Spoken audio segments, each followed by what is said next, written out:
Hello friends, welcome back to my channel oh yes limitless. जैसे कि मैंने मेरे पिछले वीडियो में बात किया था एनआरआई अकाउंट के बारे में। आज का वीडियो इसी के बारे में होने वाला है, जिसमें मैं डिटेल में बताने वाली हूँ एनआरआई अकाउंट कैसे ओपन करना है, इसके क्या क्या फायदे हैं, जो लोग फॉरेन में रहते हैं और वहां से इंडिया अपना पैसा ट्रांसफर करते हैं उन लोगों को क्या क्या बेनिफिट्स मिलने वाला है, और अगर एनआरआई अकाउंट नहीं खोला है तो उसके हमें क्या क्या ड्रॉबैक्स हो सकते हैं, उन सभी चीजों के बारे में मैं डिस्कस करने वाली हूँ। तो चलिए शुरू करते हैं। एनआरआई अकाउंट उन सभी लोगों को खोलने की जरूरत है जो लोग फॉरेन में रहते हैं या फॉरेन में जॉब करते हैं, अर्निंग्स ट्रांसफर करते हैं इंडिया। अगर आपने ये अकाउंट खोला हुआ है ऑलरेडी इंडिया में, तो आप लोगों के लिए ये बहुत बड़ा प्लस पॉइंट है। आपको डबल डबल टैक्स नहीं पे करना पड़ेगा कि जहां आप कमा रहे हैं वहां भी आप टैक्स दे रहे हैं, जहां इंडिया में आप ट्रांसफर कर रहे हैं वहां पे भी आप टैक्स दे रहे हैं। क्योंकि अभी तो आपने इंडिया का नया रूल सुना ही होगा, 12 लाख पर एनम के ऊपर अर्निंग है उन सभी को टैक्स देने की जरूरत है। मोस्टली आई एम एक्सपेक्टिंग जो लोग फॉरेन में कमाते हैं उन लोगों का 12 लाख से तो ऊपर ही है अर्निंग। तो अगर आप डायरेक्टली ही अपने सेविंग अकाउंट या करेंट अकाउंट या अपने पर्सनल अकाउंट में ट्रांसफर करेंगे तो वो आपका बिल्कुल टैक्सेबल होता है। लेकिन अगर आपने एनआरआई अकाउंट खोला हुआ है, जो कि दो तरह का होता है, एक है एनआरई अकाउंट और एक है एनआरओ अकाउंट। जब आप एनआरआई अकाउंट खोलते हैं तो आपको ये दोनों ही अकाउंट खोलने की जरूरत पड़ती है। तो अगर आप ये अकाउंट इंडिया में खोल के रखते हैं और आप अपना जो पैसा है वो एनआरई अकाउंट में ट्रांसफर करते हैं तो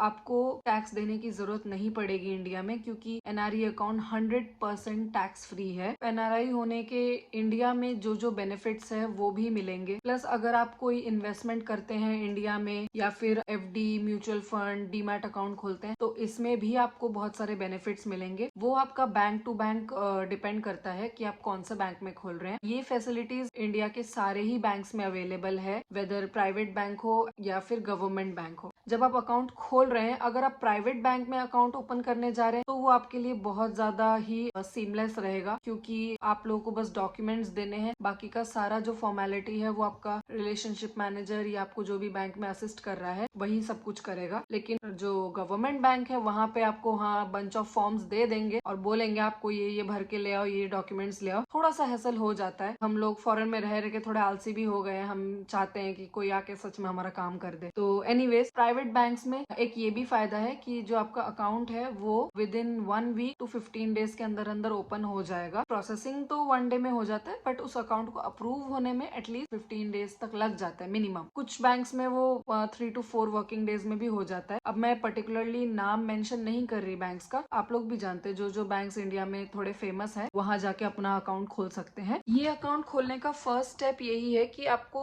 एटलीस्ट 1 टाइम बैंक विजिट करना ही पड़ेगा।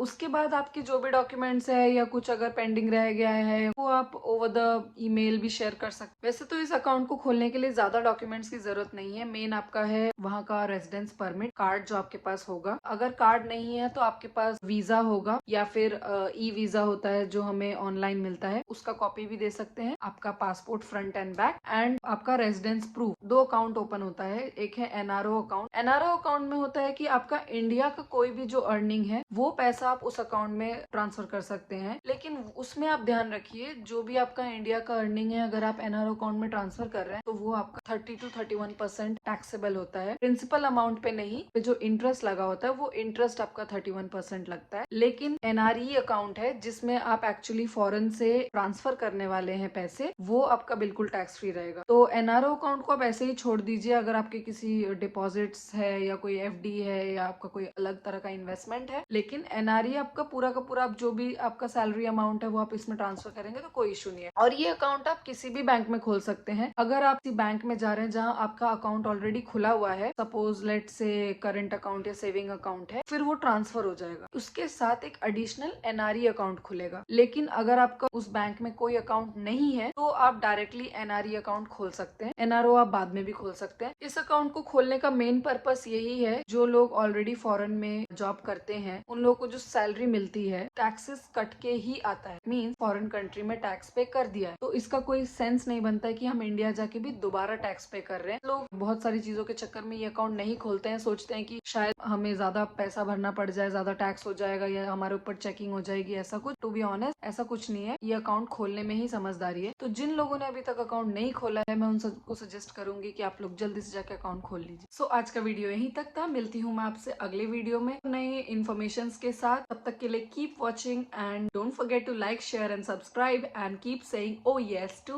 limitless. Bye.